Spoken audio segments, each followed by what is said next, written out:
when you use human emotions of grief and love and passion and whatever it is in the day-to-day, that is where the real connection with readers come from, because you can sympathize, empathize with the character. You feel a connection, and the journey that those characters are going on are important. Hello, fellow creative voyagers. This week on the Indy Author podcast, I talk with Jennifer Probst about using romance to write stories with heart, including the importance of emotional depth, character growth arcs, and the role of secondary characters in enhancing romantic storylines. Jennifer emphasizes the need for sexual tension and matching the type of romance with different characters to create compelling narratives. She also dives into techniques for balancing varying levels of romantic steam in different genres, the importance of human connection, and the subtleties of using vulnerabilities in characters to enrich stories. And now let's hear from Jennifer Probst about using romance to write stories with heart. Hello, and welcome to the Indy Author podcast. Today, my guest is Jennifer Probst. Hey, Jennifer, how are you doing? Good. Thanks for having me, Matty. I'm excited to be here. I am pleased to have you here. And to give our listeners and viewers a little bit of background on you, Jennifer Probst wrote her first book at 12 years old. She bound it in a folder, read it to her classmates, and hasn't stopped writing since. She holds a master's in English literature and lives in the beautiful Hudson Valley in upstate New York. She's the New York Times, USA Today, and Wall Street Journal bestselling author of over 50 books in contemporary romance fiction, and her book, The Marriage Bargain, spent 26 weeks on the New York Times bestseller list. Her work has been translated in over a dozen countries, sold over 1 million copies, and was dubbed a romance phenom by Kirkus Reviews. So I was super excited to have Jennifer join me to discuss a topic I should have addressed long ago, and that was how to incorporate romance into your books. And I was thinking about this as we were leading up to our conversation. And most of the times when I talk to people on the podcast, I'm familiar, like I have some level of expertise in whatever the topic is. I have to say I'm the least romantic person ever, and that extends to my writing. So this is going to be very helpful advice for me as well as for our listeners. So I thought it would be fun just to start out hearing from you about what attracted you to writing romance when you were first writing for an audience, beyond your classmates. Yeah. I knew that I was going to be a writer when I was like 7, because I found my diaries and I was like, when I'm a famous writer, when I'm a writer. So that was always my true north. I find myself very lucky because people come into writing at different times, but having that passion so early and knowing that's what you're going to do. Later, it just became how to make money at what I'm passionate about. That was really what it morphed into. Yeah. But I read very voraciously, and we didn't have a lot of money. So birthdays and Christmas would be, the few books, but I wanted the libraries. And one day my dad came back, I think it was a Saturday morning, and he had this huge carton of books from the library sale. And he's like, oh, I got this whole carton of books, and they were all romance. And my mom was like, what are you doing? She's too young, whatever. And he goes, she's reading everything she can get her hands on. Just let her read it, And I picked up a Danielle Steele novel. I remember it had like a heroine. It was called Palomino, and it had this beautiful horse on the cover. And I was like, this has to be a magical story. I just had never experienced anything like it. And I finished it in a day. And after that, I ripped through the books, and I was an addict. I would sneak the romance novels under my desk during math class. My mom barred a lot of them for me because she's like, I think they have sex in them, so you're not allowed to see them, So I would hide them in my drawers and going out in the day. But I was such a shy, awkward, don't look at me, want to go under the radar. School was just hard for me. I think it was the typical introvert. That reading those novels gave me this outlet and these ideas of that I can be strong like the heroines are. So I just remember being in fear-based situations and flashing back to one of those scenes I would read in a romance novel and hold my head high, because that's what the heroines did when she was, confronting the hero or confronting something scary or whatever. So I really learned a lot from those heroines. And these are stories back in the day. I mean, they've changed so much. Women have become so much more powerful in the books, but it resonated, that emotion and that hope and that happy ever after. It just gave me exactly what I need. So after that, I was just running with it. And I started writing at 12, my first young adult romance novel. And that was it. I've never looked back. That's a great story. Yeah. Now, when you say romance, I think that there's a wide spectrum of what people expect when they hear the word romance. And so in the context of our conversation today about how to incorporate romance into your books, like, what are you thinking of in terms of romance? Where is it on the spectrum from sweet to steamy? So this is what I love about romance novels so much. And I have written in different steam levels, as you would call it, because as I say, it depends on the story. It depends on the characters. It depends on your audience, what you're writing. So I can have I've written a book that is 5 steamy stars, and I've written books with absolutely no sex. And then also books with just closed door where you see just kissing in the romance and it goes. So what's lovely is that you not only have the different niches, you have, your contemporary romance, your small town, your Western, you have your paranormal with your vampires and your werewolves and your this. You have historical, you have romantic suspense where they're solving a murder or a mystery. And there's so much more than that. And there's the romantic comedy. There's so many different levels of not just heat, but stories that people will be like, oh, I can't get enough. I read, Western and I can't get enough of that. So when I talk about romance today, I think it's not about the steam level because that depends on the story, but a love relationship between 2 characters that will end in some type of relationship. But we can also talk about romance so a romance is a happy ever after ending between 2 characters. They get their growth arc, they get their love story, and usually a romance novel concentrates on that journey. Then you have something called women's fiction. I still feel like there should be a better tag for it, but that's more of you're concentrated on how a woman changes with her family and herself as she experiences different things in her life. And the romance can be secondary or it could be primary, but your primary focus is not on the heroine and the hero. It's how the woman changes throughout the story, and there could be a romance involved. So that's pretty much women's fiction. So, but as I say, a love story can also be between siblings, between friends. I've put many love stories with rescue dogs because I'm a huge animal advocate. So there's plenty I've done a love story between my heroine and a rescued Polish chicken, who literally you can see the growth arc from the beginning when they hate each other to the end where they're completely bonded. And that's where romance can get a little, there is definitely a niche for it, but the love story can be in so many different ways with the secondary characters. And when you were saying that the level of steam depends on the needs of the story, yes. I imagine that there are some people who are going into writing a thriller novel. Yes. And they just find that they have 2 characters that in the course of the thriller novel, have an attraction and that either pans out or doesn't pan out. Yes. And then I imagine there are people who are saying, oh, I'm picturing the scene where the woman goes to Italy, or I'm picturing this, steamy scene in the penthouse or whatever. Yeah. So for that second one, you're writing it around those scenes of romance. And so you go into it knowing what the level of steam is. But if the romance is part of a different genre, yeah. Are there guidelines for how certain genres expect certain levels of steaminess or sweetness to go along with their stories? Outside of romance, let's say you're writing a straight psychological suspense, you're not going to really find too much romance in there. But it can be, let's say there's conflict in the suspenses regarding the hero and the heroine. I mean, the main married characters, let's say. And there's a kidnapping. And then most of the story is focused on the actual thrill factor. Mm-hmm. Any book or movie or anything can always have a level or an element of romance in it. You could also explore the broken relationship between the hero, the husband and the wife, let's say, after this kidnapping happens. So there's no tried and true rules outside of the romance genre.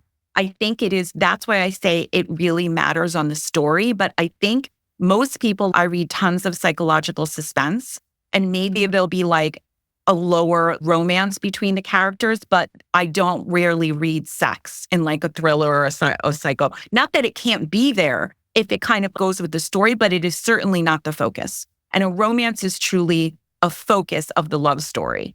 Yeah. And then again, in your genre, if you're writing dark romance, you want to have your cover, your blurb, your hook line, everything telling that reader, this is what this story is, and you are going to get open door.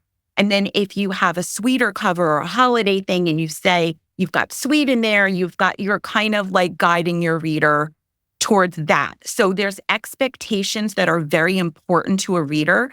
It's not really, I don't think, about rules, because rules can be broken all the time. If it works, I always say that. If a story is guiding you in one way, I feel like you need to follow it.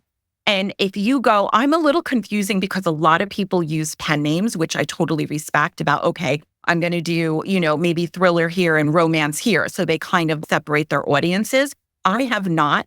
So my name is on everything. And what I've done is train my readers right away. This is your Italy book. There's not going to be anything going on. But if you like spicy, I'm getting something coming in 3 months and you'll like this. And if you like all of it like I do, because I read all of it, then whatever I write, you're going to be reading. So I'm very careful about those expectations to the reader. And I think that should be definitely focused on. Yeah. Well, I realize as we're talking that one of the reasons, other than just being an intrinsically unromantic person, that I don't put romance in my books is that the books I read don't generally involve a lot of romantic aspects. And so I haven't built up this sort of understanding of what works and what doesn't. And, I've had too many of those encounters with the really badly written romance scenes or steamy scenes or whatever.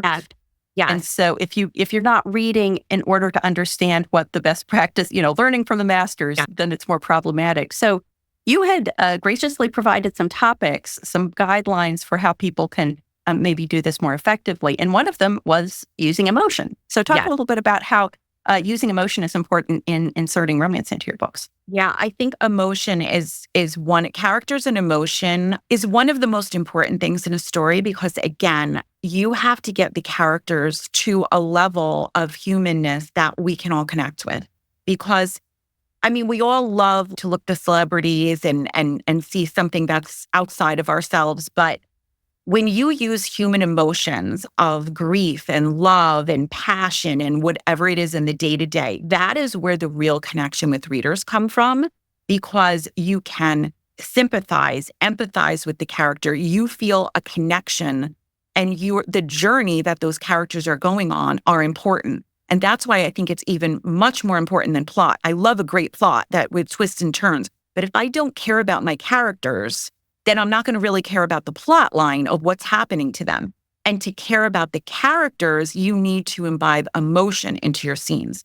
And using emotion is the most important thing in a love story. And you can do this with any of the characters using it. And that is really tapping into day-to-day conversations, kind of stripping it down to the rawness of how a mom is with her child, how a new relationship would be different from a marriage of 10 years, of how you speak to each other, of how your level of intimacy is, of how different things change over time. So when you have a young couple do in college, let's say, you're going to write that extremely different and more raw and passionate and hormonal and just, risky than somebody who's gotten divorced and is going on a second date and is like, I've been in pain and I don't think I'm ready to do that.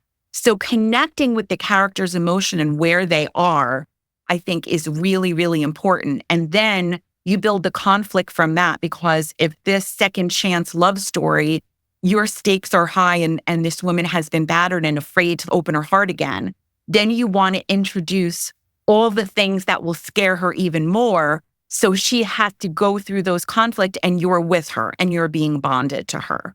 And I do this, and again, like I said, emotion can be between the hero and heroine. I just love from the meeting to the first kiss to being in each other's lives and kind of like allowing, and my favorite is the unveiling of vulnerabilities between two people. And I think that's kind of like your payoff scenes where you're really sharing some raw things from your past of who made you who you are. And so if you can have a moment of vulnerability where one character just lets down the guard And again, this can happen in kind of like any genre where you want to bring romance in, even a thriller, because you've got the adrenaline rush. An adrenaline rush usually brings a big dip. And with that dip comes this kind of rawness of emotion. And you can use that to share with another character. And then that is kind of like what takes a reader on that journey. And then you can, when you're vulnerable to somebody, to me, that emotion can lead into a deeper romance. Same thing, you can take it with an animal, with an abused animal that you bring home and you nurture and you cater to, or that can even be what they call the famous enemies to lovers. Let's say they meet from the first page and they do not like each other. And that's in a lot of different genres too, but you know that there's a tension involved underneath. So you kind of feed into that type of emotion, but they're very different characters. And then you come to that one scene where they realize they are really the same, or they're the same but different. And that kind of connection and emotion just brings everything together. So it's kind of like, that's like a big deal for me. Yeah.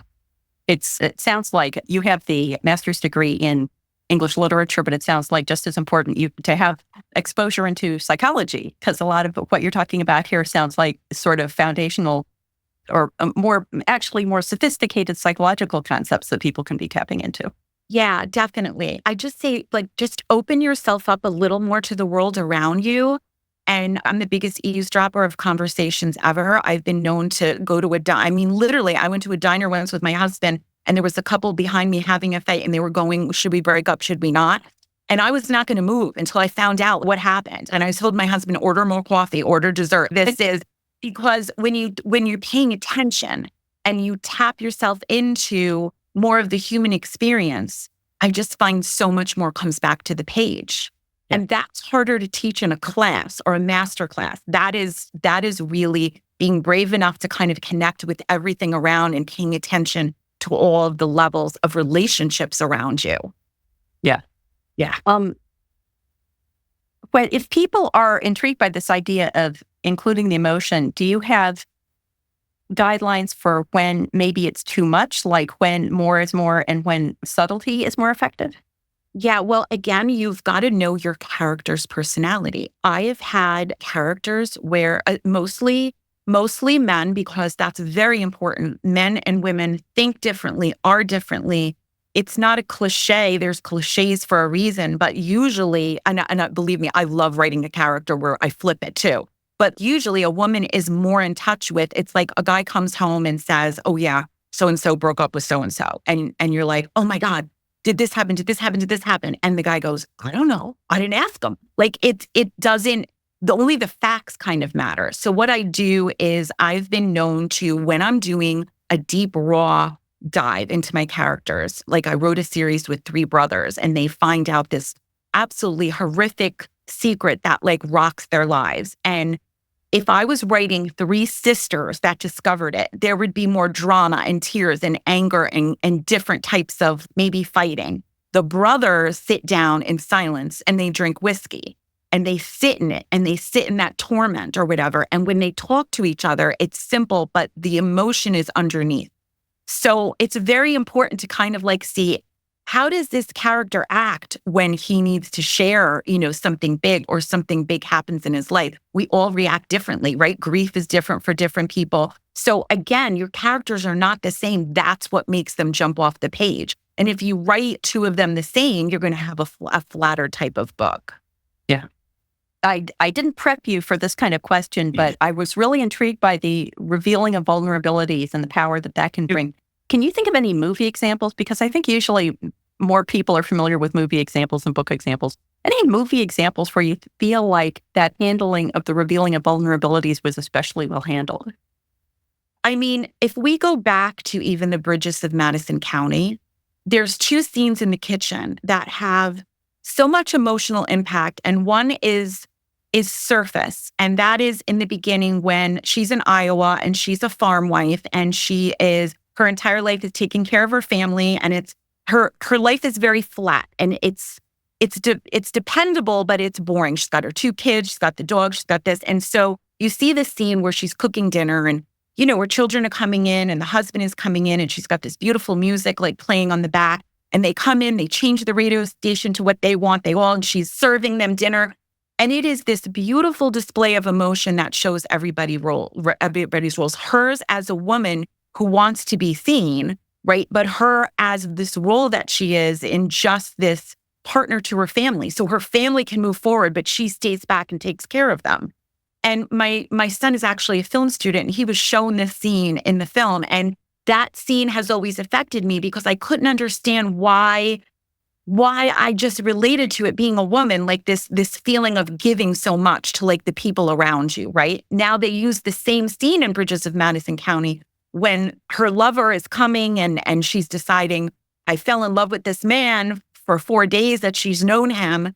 And do I leave him for my husband or whatever? But she's finally seen as like a stripped down woman on her own, away from her family and her husband, like she feels seen for the first time. And they're in that same kitchen and they're dancing. And the way it's slow music, it's her Italy music, there's no speech. It's just kind of like the emotions on the thing, and they reveal themselves to each other. So I don't know if this sounds dorky, because I am dorky, but it's such the subtlety of emotion. And I really believe you can do the same in books if you nail your character right.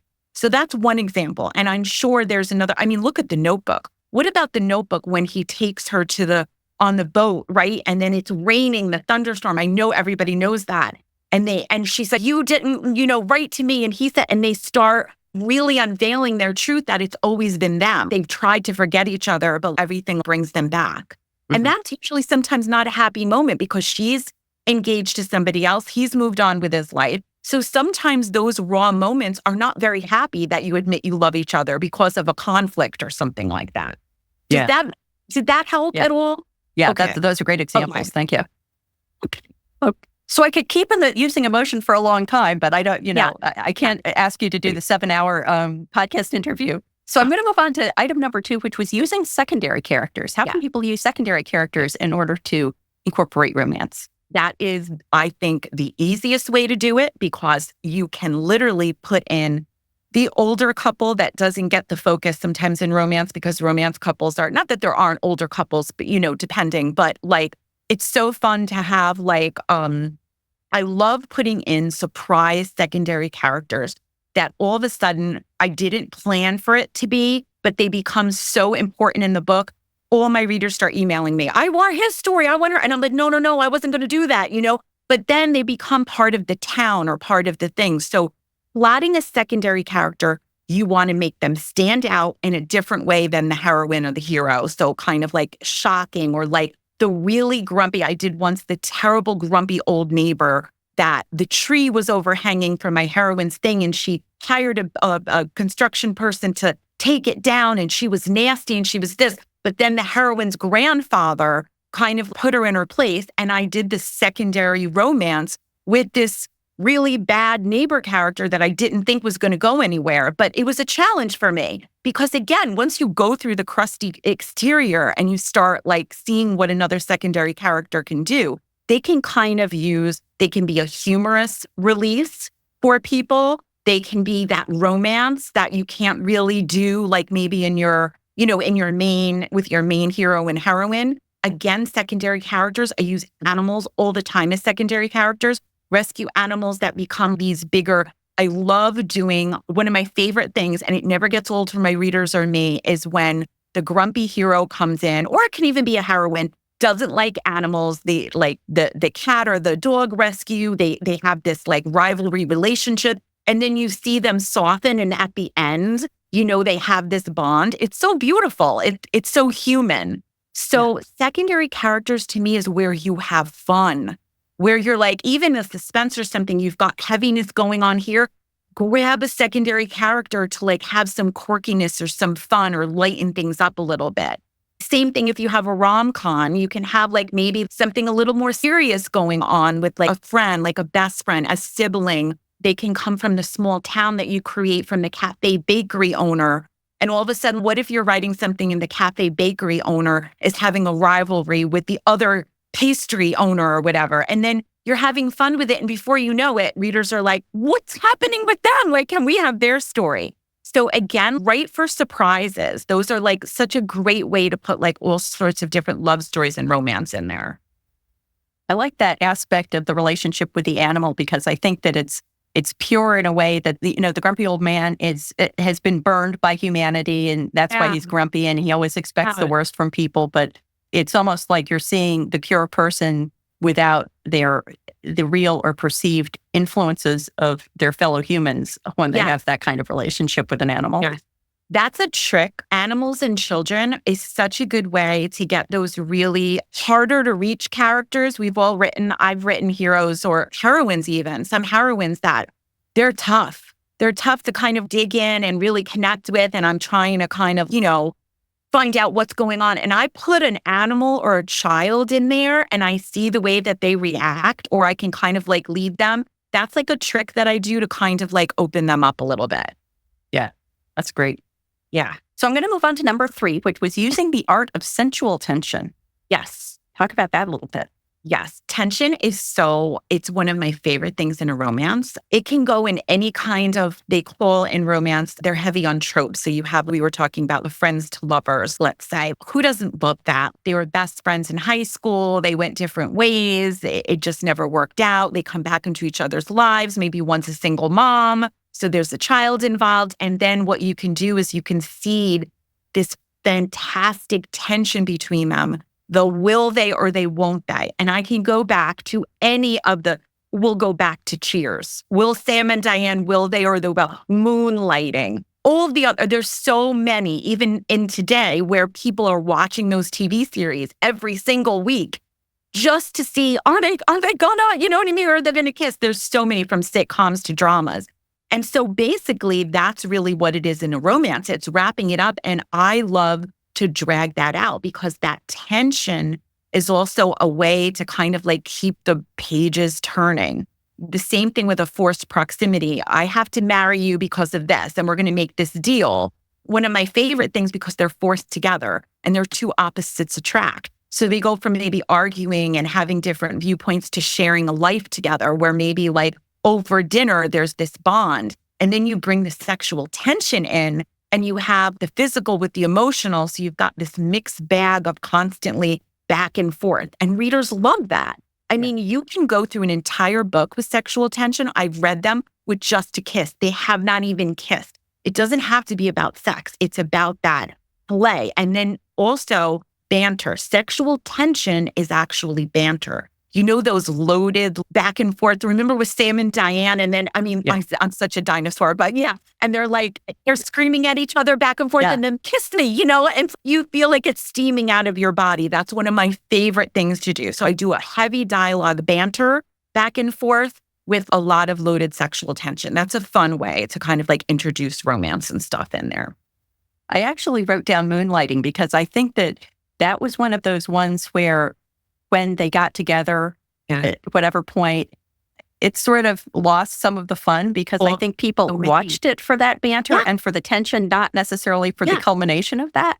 Yes. And you have to be careful, because if you're going to break that tension, and I've done that with many of my novels, I know I'm like, once they get together, now I have to introduce something else that's completely going to rip them apart again. Like you need to, because once they're together, it's kind of like you get the payoff. So you have to then introduce something else quickly if you're writing a romance to kind of break them apart again. So and I think that the TV writers didn't see that coming. They were like, oh no, what now? What's our audience, right? Well, and I think that the counterexample that comes to my mind is Friends. So, over the course of the many seasons of Friends, you have this group of individual people, and then they end up, four of them becoming couples. Yeah. And that seems like it worked. My guess would be that worked because the show was about 6 people. It wasn't about it wasn't about couples. It was about the individuals. And so people still seem to be happy to watch, the people once they got together, because they were interested in each of those characters individually. And the fact they got together then set up another, like, now we're going to have a baby. Now we're for the next thing. What are your thoughts about that? That is such a brilliant insight. And I don't think many shows or books can get that right, because you would need like a whole cast. I think with a writer mapping out a series, that's what you get. Because what will happen is from that first book, that you're concentrating on the main hero and heroine. You're feeding in those secondary characters. Like I said, if they're interesting enough, you seed it into book 2. And then by the time you're like on book 4 or 5 or whatever, the town is growing. That's a good way to do it because friends, you're exactly right. The whole group, you were so interested in all the group. But it's hard to give everybody screen time because so you'd have to balance that. And so with books, I think readers really, this couple takes center stage now, but I like to drop hints so they get excited about, oh my gosh, is this the next one coming? And then there's always usually a couple that you see throughout and you want to do that last. If your series is 7 books, you're plotting out 5 books, you want to do the one that people are most invested in last. You want to bring the torch, or like that's the tension too of bringing it out there. Yeah. So I think it's harder in a book. And that's why we do one couple or maybe seed the secondary character. Then the second book is the secondary character. And you just keep seeding to kind of bring them along. Yeah. I like that. Yeah. I was also glad. I understand that at one point for Friends, they were going to have Joey and Phoebe end up as a couple and decided not to do that for, I think, for a very good reason. Basically, because they didn't want to send the message that everybody has to be a couple, or it's you know, you're unsuccessful if you haven't ended up as a couple. I thought that was a good choice on their part. I do too. I think that's why that series did so well to the very end. It never really dropped off where people were like, everybody's together. It was interesting, like you said. And I think that's an outlier. I need to think if there's been other ones like that. Maybe it's a Big Bang Theory, right? Because it's kind of, there's maybe 6 of them and they kind of follow and that's kind of interesting. But yeah, the ensemble cast. Yeah, exactly. Yeah, we'll have to get back together and talk about that. We'll have to do a whole thing on Friends. I actually think that that's a really good lead into the fourth point that you had sent, which is using growth arcs. So we've been kind of talking about the growth arcs, both of individual characters, but also the growth arcs of the relationships. So talk about growth arcs a little bit. Yeah, I am always, that's the biggest thing that I know that a book is going to work. It's very easy for me in one way. From page 1, both main characters have to have a complete change by the end of the book. Where you see them in the beginning, the reader needs to see them grow. They need to see them make mistakes, get back up from those mistakes, deal with their pain, deal with their past, give them hope at the end. That's really what we're looking for. Again, we go back to the emotion and the human experience, right? We get up every day. We get a different day to attack. We get different issues to attack. Like watching people struggle on the page with some like really hard things is very important. And I also think that, so the relationship will have a growth arc, right? Where they start, I do 2 growth arcs with my books. I take the relationship first and I go, okay, where they meet on page 1 or how they're like together, they're thrown together. It's going to be completely different with their relationship at the end, where, you know, maybe then they start dating, then there's issues, or they usually have 2 different goals, like the goal motivation conflict is a big thing. They're looking for 2 different things. Maybe they have the black moment where they're breaking up. Somebody makes a sacrifice. Somebody has to be forgiven to get to the end. So there's that. But then I take each of the characters, the hero and heroine, because I think it makes it a richer book.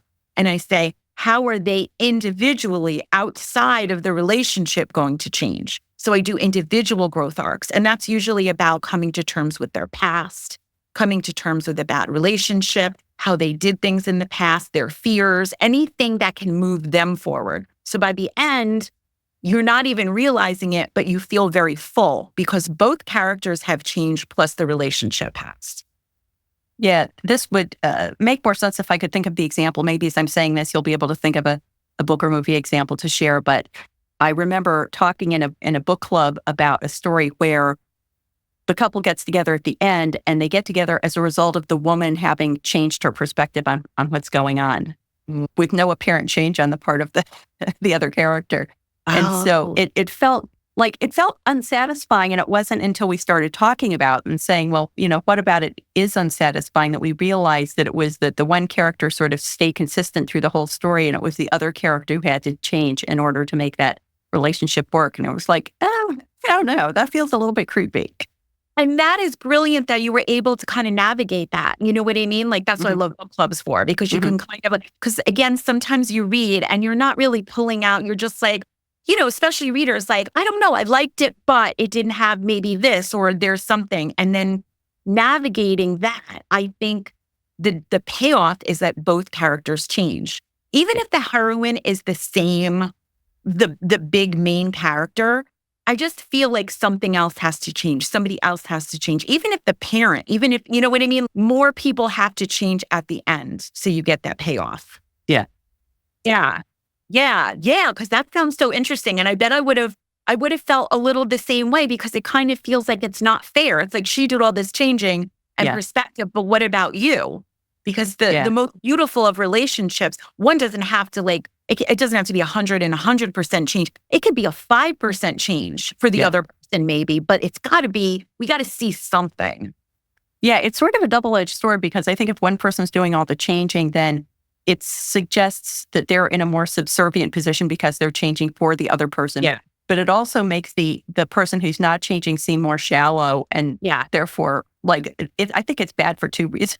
Yeah. It makes both of them not as good as they could be. Yes, you're right. Or the other way it can go is one character changes completely, the other one doesn't, and that character decides to leave or decides this isn't going to work because that other person hasn't changed. And I think a lot of movies are like that, right? Where they have the relationship. I mean, there's so many, but they have the relationship and maybe one is changing and whatever with therapy or this or that. And she comes to this big conclusion. And then she's looking at that person who hasn't changed at all and realizes this is not working anymore. I don't think we can get there. I think I need to fly on my own, which is very sad and stuff like that. But all that change is like, which circles back to the emotion, like this whole human experience. Yeah. Yeah. So I want to move on to the fifth of the 5 points, which is matching the type of romance with your main character. I feel like we sort of talked around this earlier, but I'm interested to hear as a way of wrapping up the conversation, your thoughts about that. Yeah, I think that I am a character-driven writer. So again, everything that I say is my experience. You know what I mean? In this journey, there's so many people who come from it from a different, and that's why I love to listen to everybody's perspective because there's plotters out there that don't need the characters at first. They need to build the world and the plot and come from there.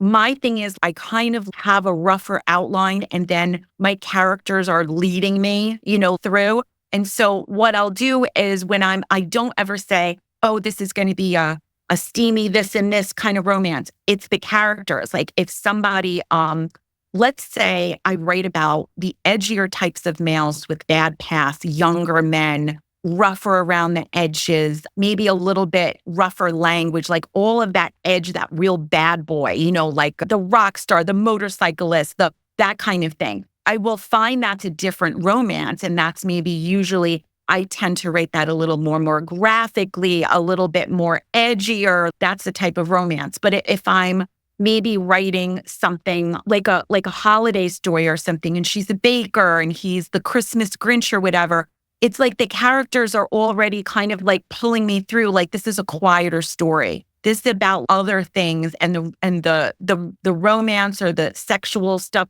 is not going to be at the top of the thing. So that's kind of what I mean, and what personalities your characters have. Like people are like, readers would be like, I love a dirty talking hero. Let's say that. But is there anything worse than a dirty talking hero that doesn't match his personality? That gives you the ick factor. So that's what I mean. And for me, I have to feel that out. That's not a brain thing. That is how they're both developing. I kind of step back and give them room to tell me. That's how my process works. And then I can match more of the story towards that. Yeah. It made me think that there would be humor potential in having, the small town baker who's trying to keep her store open. And then it turns out that, when she meets up with the pastry guy, there's some hot art scene. You'd have to build, but that would be so tricky. Like everything you were saying before about conveying to the reader through the cover and the title and the blurb and everything. But it could be very funny. It's kind of like what happens when Jane Eyre is a vampire or whatever. But those kinds of combinations could be funny, but also at the cost of maybe somebody picks it up not realizing what they're going to get and they get shocked. Maybe. But if also maybe you're writing it, and you're like, oh my goodness, pastry. and this baker, oh my God, there's so much heat. Because sometimes you're like, and that's a fun way to write too. Like that's another way to go. That's when you can always tweak your blurb or tweak your hook. I don't think we necessarily have to be married to one way, even though I do, taking a step back, if you have a series that's branded and you have the first 2 in a series that are a certain heat level, yeah, I think that you can have a little wiggle room, but I think you may lose readers because you're promising this series is this. So what I do is I finish that series and then I go to a completely different, sorry guys, I'm going to do this. And that is what I need to do. But in the series, I stick with the same kind of, branding and heat level. I think that's important too. Yeah, I think not meeting the reader's expectations, you risk obviously shocking them if they think it's a sweet romance and it's not. And you risk disappointing them if they think it's a hot romance and it's not that either. So and it's funny because when the cartoon covers, the illustrated covers became so big, there's a lot of heat hiding behind them. So, readers had to be like, oh, just because it's an illustrated cover doesn't mean that it's. So now readers are just much more savvy about that. We know with the branding and stuff like that. But in the beginning, I think it was funny. I heard a lot of, oh my goodness, I wasn't expecting a little cafe in the front, and then you open it up and you're like, what's going on in the back of the cafe? What happens? Well, Jennifer, I could chat about this for hours. I love the perspective you're bringing to how to incorporate romance into your books. And I'd love to have you back to talk about some of the other things that we sort of touched on lightly. But please let everyone know where they can go to find out more about you and your books and everything you do online. Oh, definitely. The best place to go, because it has everything there, is my website. So it's www.jenniferprobst.com. There is so much there. You get a free book if you sign up for a newsletter. There's all my books. There's author videos. There's a segment just for writers. I have a writer subscription. I write some nonfiction books to help writers. I'm so passionate about just giving everything that I learned, because I started when I was 12, and through the days, and just helping, everybody kind of go on the path. I really love that. And there's just a lot of fun on the website. And all my social media channels are there because I'm on TikTok and Instagram. So it's one-stop shopping. Perfect. Thank you so much. Thank you. Thanks for having me. And I think we're going to have to do a deep dive on some of those series the next time. Yeah, I like that idea. That would be a fun conversation. Yeah. I hope you enjoyed my conversation with Jennifer. During our conversation, I mentioned a book club discussion about a story where the couple gets together at the end, but it's less satisfying than it could have been because one character has an arc, whereas the other character seems to pretty much be the same at the end as at the beginning. And thanks to Dialogue Dr. Jeff Elkins for reminding me what that story was. It was the movie When Harry Met Sally, where Harry clearly goes through a change in the course of the story, but Sally seems to be pretty much the same person at the end as she was at the beginning.